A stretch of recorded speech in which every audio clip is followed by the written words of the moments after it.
Live from New Delhi, you're watching DD India Live, India's voice to the world. I'm Abhishek Mahajan, coming up in the next 30 minutes. India's Prime Minister Narendra Modi addresses the Hindustan Times Leadership Summit in Delhi, says his government has stayed away from vote bank politics and worked for the nation's development. India's Prime Minister heads to Nigeria on first leg of his three-nation tour on Saturday.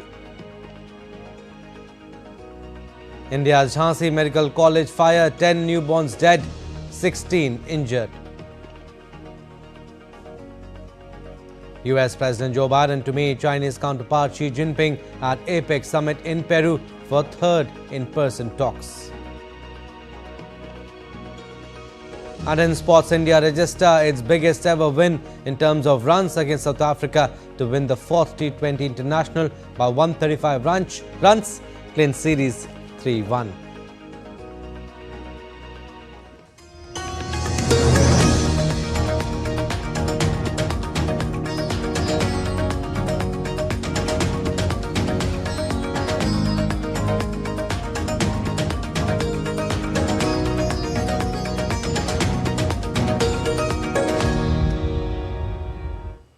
So, India's Prime Minister Narendra Modi attended the Hindustan Times Leadership Summit in New Delhi. This is the 22nd edition of the summit and is also the centennial year for the Hindustan Times.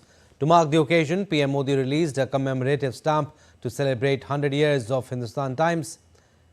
PM Modi also lauded 100-year journey of Hindustan Times. Speaking at the summit, Prime Minister Modi said that governments after independence did not instill the energy needed for taking risk, but in the last 10 years, the youth have developed a strong risk-taking ability. PM Modi said that investment should generate employment. Investment हो, investment से employment generate हो, development हो और वो development Bharat के नागरिकों की dignity बढ़ाए, डिग्निटी सुनिश्चित करें. And Prime Minister Modi further said that the aim of his government is to create new India. हमारी सरकार का पर्पस, उसका उद्देश्य एक बड़ा है, विराट है, व्यापक है. हम progress of the people, progress by the people, progress for the people के मंत्र को लेकर चल रहे हैं. हमारा उद्देश्य नया भारत बनाने का है, भारत को विकसित बनाने का है. और जब हम इस विराट लक्ष्य को लेकर निकल पड़े हैं, तो भारत की जनता ने भी हमें अपने विश्वास की पूंजी सौंपी है. And India's Prime Minister Narendra Modi is visiting Nigeria from November 16 to 17. Prime Minister Modi is visiting the West African nation on the invitation of Nigerian President Bola Ahmed Tinubu. DD India correspondent Vishal Barrister reports from Abuja. The billboards and the LEDs on the roads of Abuja glitter with a welcome message for Prime Minister Narendra Modi. The two countries have a long-standing relationship that spans over 6 decades. But this visit is quite significant as it would be followed by the G20 summit in Brazil later this month. On the initiative of India, Nigeria was invited as a guest country for the first time on the G20 platform in Delhi. When we had taken over the presidency of G20, our Prime Minister had invited Nigeria as a guest country. Given the very strong relationship that we have with them since 1958, we actually started our relationship with Nigeria 2 years before their independence. So that is the importance that we have been giving them, which has been, and the relationship has been nurtured very well. When we had invited them for G20, it was the first time that Nigeria came onto that platform, and they are very happy and they are very thankful to India for giving them this platform. During the 2-day visit, Prime Minister will have a one-on-one meeting with the Nigerian President at the President Villa. MOUs in the field of culture, digital economy and survey are expected to be inked during this visit. A community reception is also planned at Abuja with the Indian diaspora. Nigeria has a very strong Indian community presence, and people from every state will be joining the community reception. There is jubilation among Indian community, and they are coming from Lagos, Kano, Kaduna, everywhere, every part of Nigeria. They will be coming on 17th to listen to the Indian Prime Minister. Abuja is all decked up for the welcome of Prime Minister Narendra Modi, as you can see on this road that connects Hotel Hilton to the President Villa. With 27 billion US dollars investment, 200 Indian companies are the second biggest employer in Nigeria after the federal government. Indian companies dominate the economy of Nigeria. From pharma to two-wheelers, they are a big source of employment for the Nigerians. We are an Indian group which is employing more than 1,500 Nigerians. And as you might know, the Indian companies in Nigeria are the second largest employer of labor. Working with Simba Group and Mr. Grover has been excellent. My working with Simba Group for over 5 years, I've gained experience not only in renewable energy, also bicycles. It has helped me, it has impacted me in my career. With this visit of Prime Minister Narendra Modi, both nations expect to strengthen bilateral trade and work closely on people-to-people contact. India established its diplomatic mission in Lagos in 1958, 2 years before Nigeria's independence. Vishal Baristo's report for DT India. PM Narendra Modi inaugurates the first Bodoland Mahotsav at Delhi's Sai Indira Gandhi Sports Complex. The two-day event celebrates Bodo language, literature and culture, focusing on peace and unity while showcasing Bodoland's rich heritage. DT India's Prasar Bharati files this report. Prime Minister Narendra Modi inaugurated the first Bodoland Mahotsav at Delhi's Sai Indira Gandhi Sports Complex, marking a historic celebration of Bodo language, literature and culture. With the theme Peace and Harmony for Prosperous Bharat, the celebration is also a testament to the transformative impact of the 2020 Bodo Peace Accord signed under the leadership of Prime Minister Narendra Modi. The Prime Minister hailed the accord, calling it a new path of development in the entire Northeast. आप पल भर सोचिए, कोई मां उसका इकलौता बेटा और उस मां ने बहुत लालन पालन से बड़ा किया हो बेटे को, और बेटा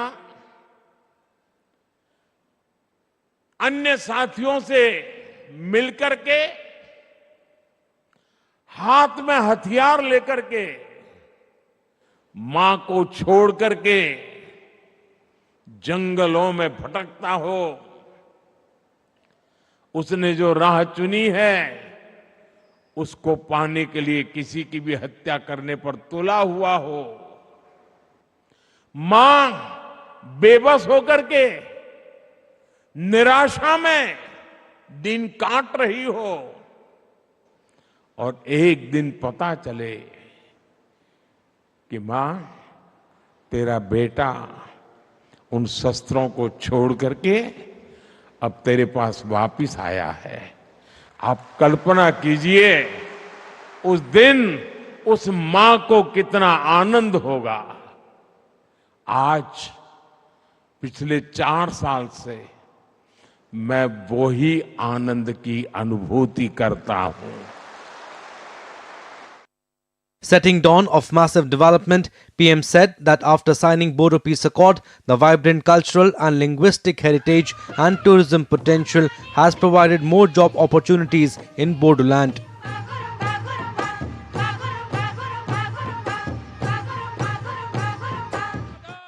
The mega event brings together indigenous Bodo communities from Bodoland, Assam, West Bengal, Nepal, setting a new phase of development by integrating communities, fostering harmony and building a vibrant, prosperous society. With Jaya Sinha, Tapas Bhattacharya's report, DD India. And in a tragic incident, at least 10 infants were killed after a massive fire broke out at the neonatal intensive care unit of Jhansi Medical College in North India's Uttar Pradesh on Friday. As per the officials, the prima facie cause of the fire is said to be due to a short circuit. Meanwhile, UP Chief Minister Yogi Adityanath has expressed deep sorrow over the accident and directed the Divisional Commissioner and DIG of Jhansi to submit a report regarding the incident within 12 hours.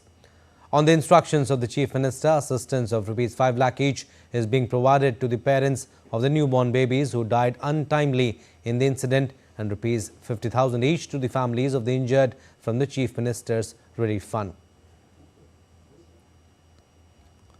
And President Draupadi Murmu expressed deep sorrow over the tragic incident at Maharani Lakshmi Bai Medical College in Jhansi. Condoling the loss, she extended her heartfelt sympathies to the grieving families and hoped they find the strength to cope with such an unimaginable tragedy.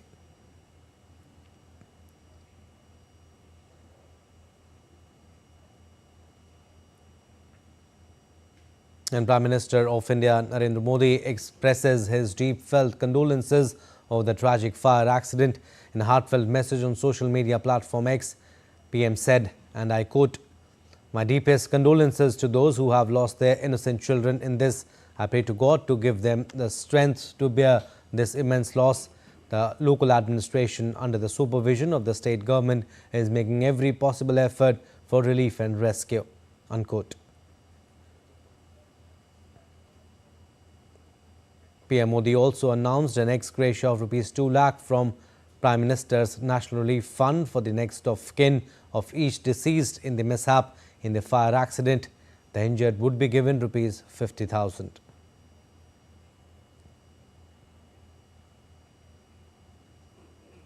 All right, weather updates now. The air quality in the national capital continues to remain a concern amongst the people as the AQI quality remains in severe zone, falling under the severe category and posing serious health threats, including respiratory issues, eye irritation and increased risk of cardiovascular problems. Authorities urge residents to limit outdoor activities. The smog, primarily caused by vehicular emissions and stubble burning in neighboring states, has sparked concerns of rising pollution issues among the residents. And Indian economy is in a sweet spot with a mix of solid growth and moderating inflation, Moody's rating set. According to reports, India's gross domestic product to grow by 7.2% in 2024, followed by 6.6% in 2025 and 6.5% in 2026.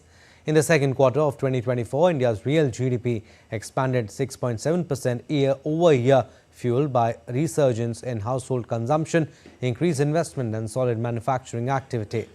Indicators of economic health, including positive manufacturing and service PMIs, robust credit growth and consumer optimism, point to continued growth in the third quarter starting September.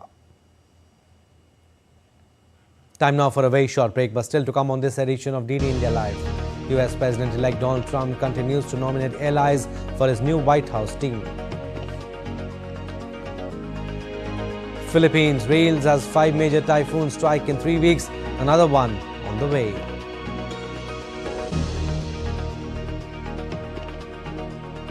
And brilliant supermoon lights up Cairo and Giza pyramids.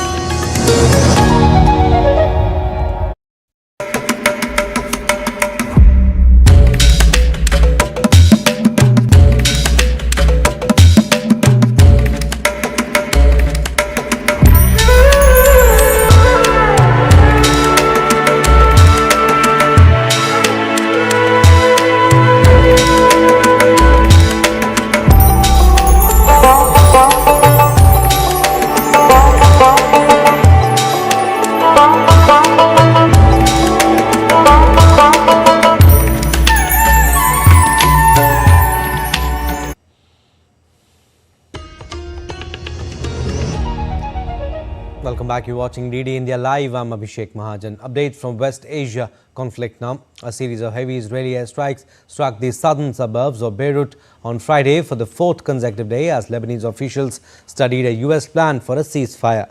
The Lebanese government is reviewing a US truce proposal in the Israel-Hezbollah conflict nearly 2 months since cross-border clashes escalated.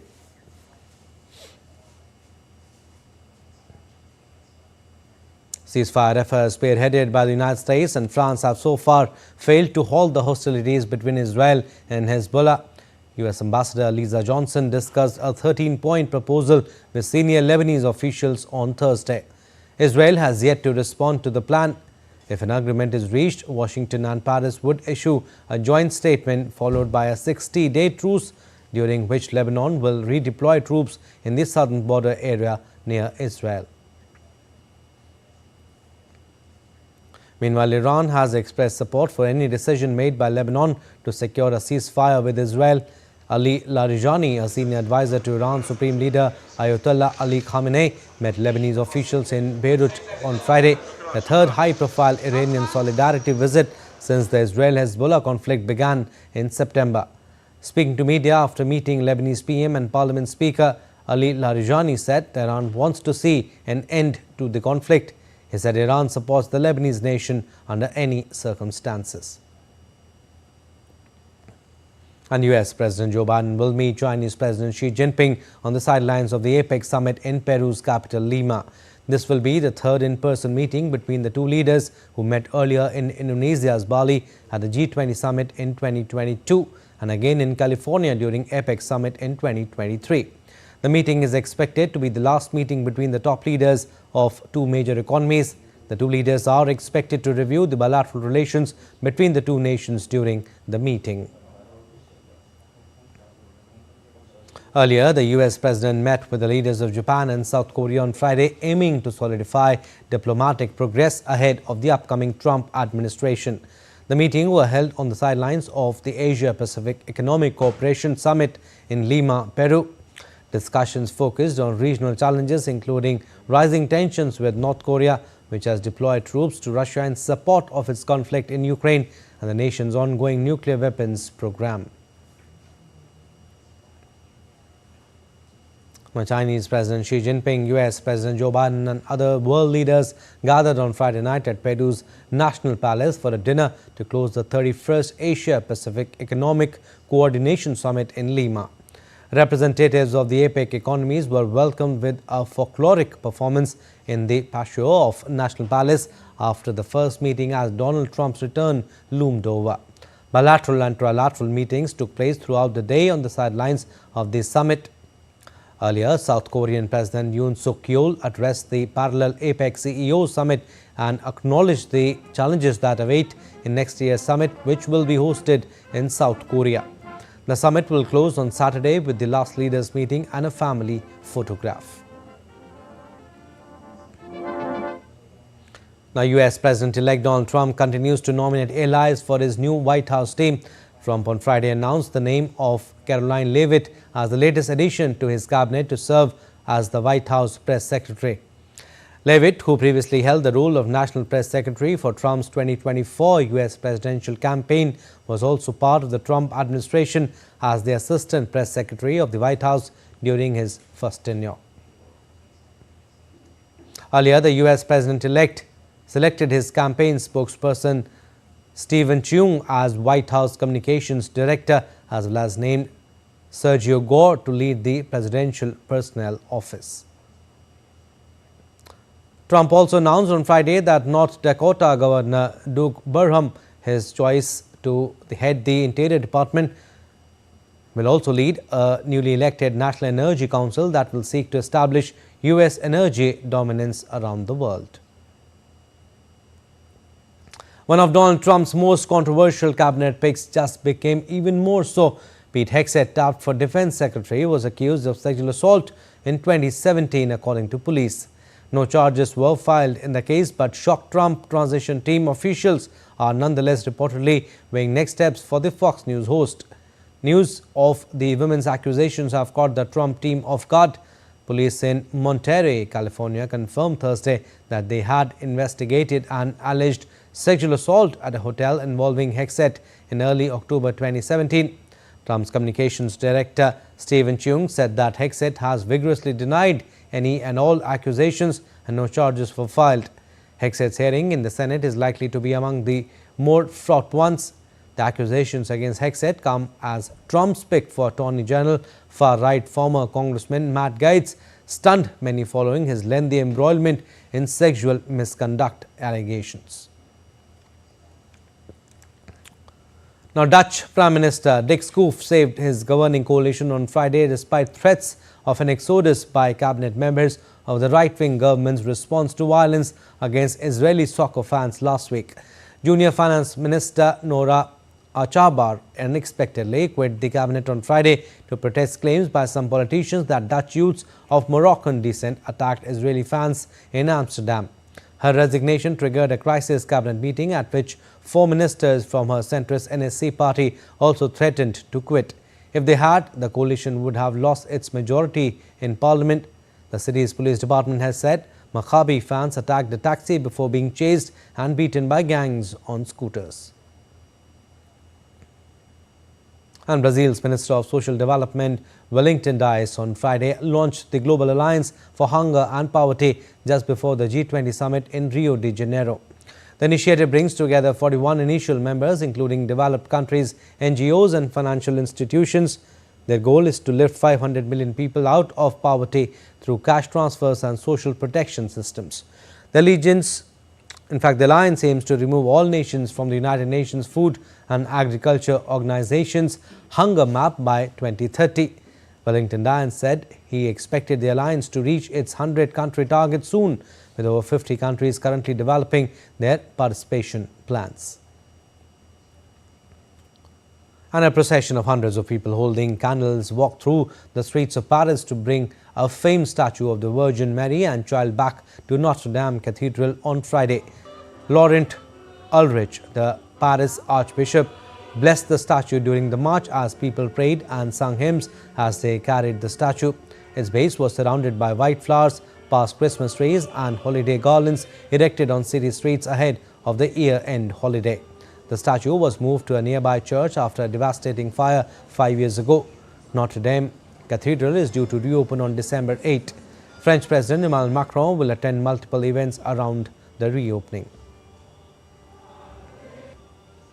Weather updates from across the globe now. A powerful storm heading towards the Philippines intensified into a super typhoon on Saturday. About 255 thousands of people have been evacuated as Typhoon Mani nears the storm-weary archipelago nation.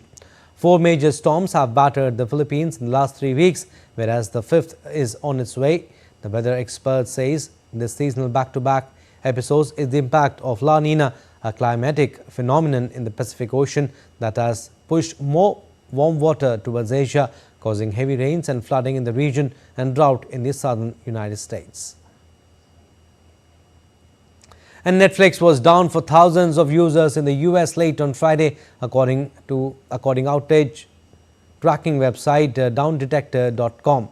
There were more than 12,000 incidents of people reporting issues with the platform, according to Down Detector, which tracks outages by collating status reports from a number of sources. The disruptions were marked by errors when attempting to load content, buffering issues to log in to their Netflix accounts. Some users also reported seeing messages indicating that Netflix was down for maintenance or receiving server error notifications. Sports updates now. We'll start with cricket. Sanju Samson and Tilak Verma start with their centuries and a record partnership as India defeated South Africa by 135 runs in the 4th and final T20-I at Johannesburg on Friday. With this victory, India has sealed the series 3-1. In the chase of a mammoth 284, the Proteas were bundled out for 148 in 18.2 overs thanks to Arshdeep Singh's 3 for 20. Now, Jake Paul won a unanimous decision over Mike Tyson as the hits didn't match the hype in a fight between a young YouTuber turned boxer and the 58-year-old former heavyweight champion. The fight wasn't close on the judges' cards, with one giving Paul an 80-72 edge and the other two calling it 79-73. Tyson came onto Paul right after the opening bell and landed a couple of quick punches but didn't try much else the rest of the way. All the hate from the pre-fight build-up was also gone, with Paul even stopping to pay homage with a bow to Tyson before the final bell sounded at the home of NFL's Dallas Cowboys. It was the first sanctioned fight since 2005 for Tyson. Meanwhile, Paul started fighting a little more than 4 years ago. And a radiant full moon illuminated the skies over Cairo and Giza pyramids on Friday. Experts say this marked the last of 4 consecutive supermoons, appearing slightly closer and brighter than the first in mid-August. The next supermoon isn't expected until November 2025.